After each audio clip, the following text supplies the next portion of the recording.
Bonjour à toutes et à tous, bienvenue dans cette nouvelle vidéo, j'espère que vous allez bien et aujourd'hui je voulais vous présenter les différents points clés que vous devez appliquer pour obtenir votre financement bancaire pour investir dans l'immobilier locatif.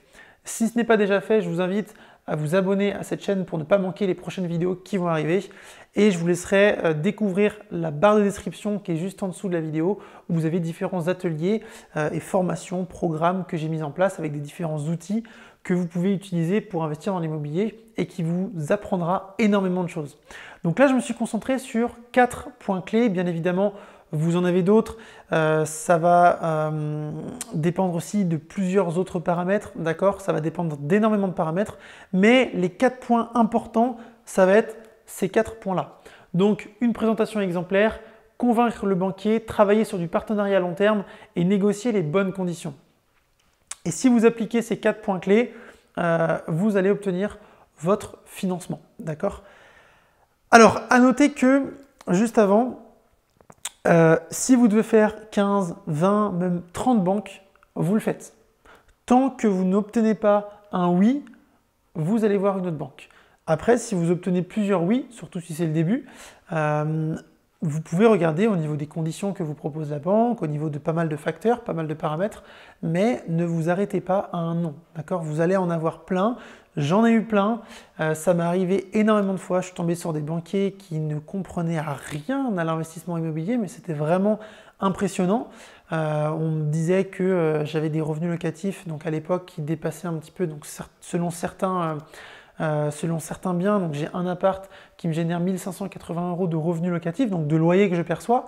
Je ne vous parle pas de charges, de crédit, etc. Là, je vous parle juste des revenus qui rentrent, des virements que je reçois. J'ai 4 locataires dans cet appartement-là et à l'époque, je gagnais 1400 €. Et on me disait que mes revenus, enfin le revenu locatif de ce bien-là que je souhaitais faire financer était supérieur à mon salaire et que du coup, niveau sécurité, c'était pas le top.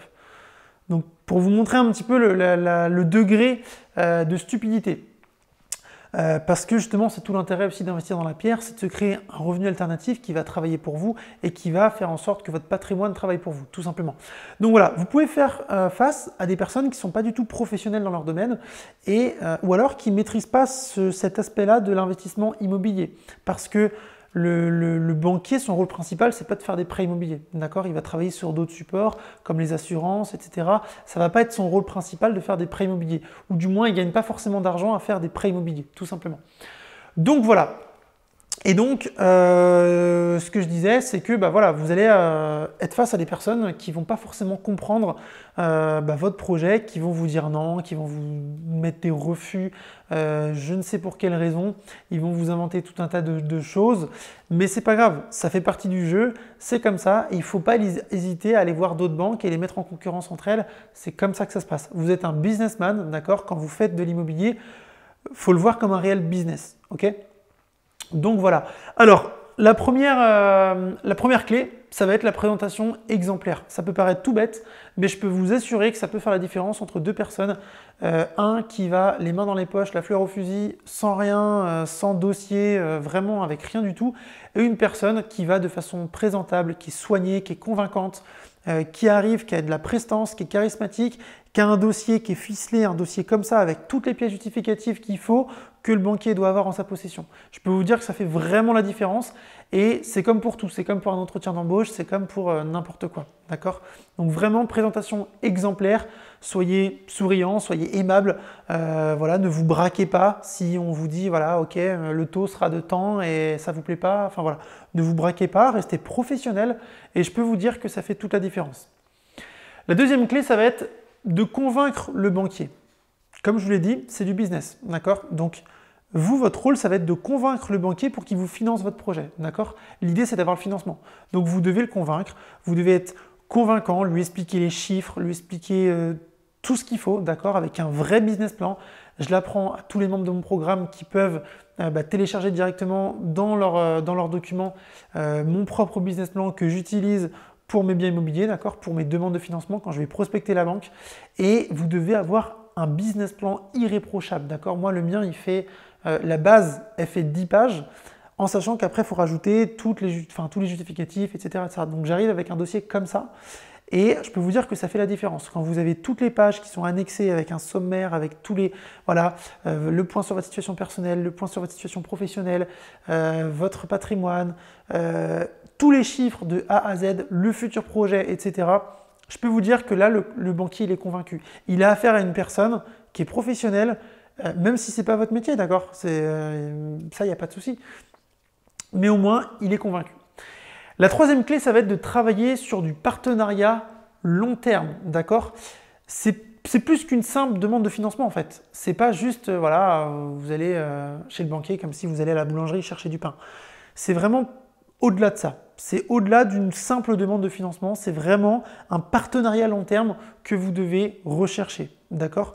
Vous devez s'inscrire avec lui sur la durée, d'accord? Parce que si ça marche maintenant, ça peut marcher après. Il faut bien lui faire comprendre que, au vu du potentiel que vous avez et au vu des objectifs que vous avez, derrière, ça peut être extrêmement gagnant pour lui de travailler avec vous. Okay, donc ça, il faut vraiment le prendre en compte, il faut lui expliquer ça. Il faut lui expliquer cette démarche et que derrière, vous allez peser, d'accord?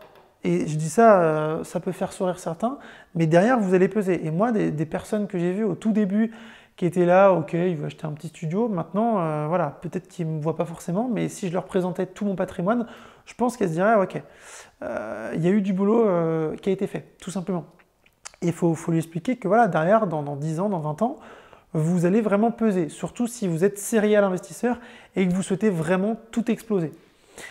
Donc voilà, vraiment travailler sur du partenariat long terme. Et la dernière clé, ça va être de négocier les bonnes conditions. Ça, c'est très important. On s'en fiche du taux, d'accord? Moi, les conditions principales qu'il faut négocier, ça va être la durée d'emprunt, ça va être l'apport et ça va être le différé, d'accord? Ne pas mettre d'apport, avoir la durée la plus longue possible et avoir un différé si possible. Après, ça dépend de plein de critères, de plein de paramètres, du projet que vous avez, etc. Mais c'est vraiment les 3 conditions qu'il faut essayer d'avoir.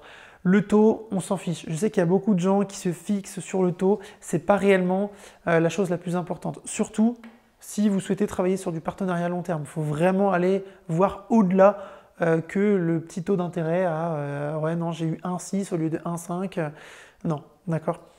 Donc, voilà un petit peu les 4 étapes clés. Alors, ça va dépendre de plein d'autres choses, mais au moins, c'était juste pour vous présenter en fait ces 4 étapes qui sont importantes pour l'obtention de votre prêt immobilier.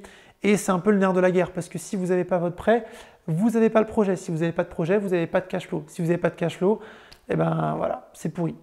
donc voilà, et puis surtout, vous ne faites pas travailler votre argent. Vous n'avez pas de patrimoine qui se rembourse en autofinancement, etc., etc. Donc voilà pour cette vidéo, j'espère que ça vous a plu. Vous retrouverez dans la barre de description, si vraiment vous êtes intéressé par l'immobilier, tout un tas de vidéos, de programmes et d'ateliers que j'ai mis à votre disposition. Vous avez une formation offerte, vous avez également un programme complet étape par étape qui va vous apprendre à investir dans l'immobilier, qui est structuré en plusieurs modules et vous retrouverez tout un module sur le financement bancaire où il y a plus de 4 heures de vidéo uniquement sur le financement bancaire qui va tout vous apprendre de A à Z, étape par étape.